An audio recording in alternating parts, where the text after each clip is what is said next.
To give you an idea of how big NVIDIA now is, the stock currently makes up more than 8% of the S&P 500. That is the highest weighting ever for any single stock in the index. That's according to Jefferies. And that has pushed up the overall weighting of tech in the S&P to more than 34%. This is something Piper Sandler says is above the tech bubble peak. So how sustainable is a rally that seems to be very dependent on tech?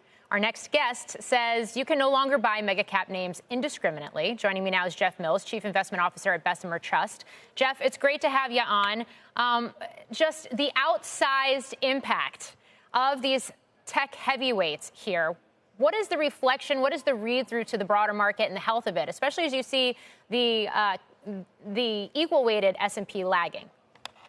Yeah, hi, Morgan. So I think it's really two things. So obviously, it's very different than 2000. I think really what's going on is there's this insatiable demand that investors have for both quality and growth. And what I mean by that is they're looking for companies that are generating high levels of free cash flow, that are growing their earnings at a fast clip. And I think capital continues to find its way to those types of companies. So it's not like it was in 2000. It's investors actually looking for quality companies in an environment where the macro is uncertain. And a lot of these companies are insulated to a large degree from sort of your typical gyrations of the economic cycle. And I think the important thing for investors to know is that quality has worked in every sector. So it's these companies that are highly profitable, that have high interest coverage ratios. So whether you're looking in discretionary or industrials, if you want to diversify outside of tech,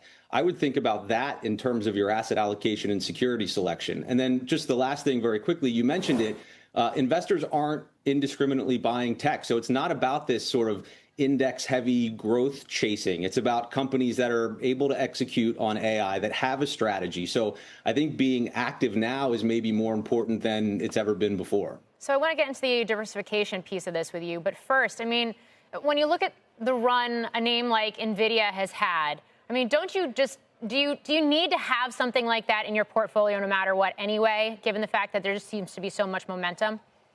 Yeah, I think so. I mean, we have owned NVIDIA for a very long time. We continue to be overweight. So it's just making a determination as to whether you think the current valuation aligns with the growth potential. And we do. But there are other names in the AI theme, too. I mean, Broadcom is another name that we like, perhaps not surprisingly, but it continues to play a really key role in building custom chips for Google, Meta, others. Firms are really kind of scrambling to buy cheaper semiconductors. So it's a huge opportunity for Broadcom.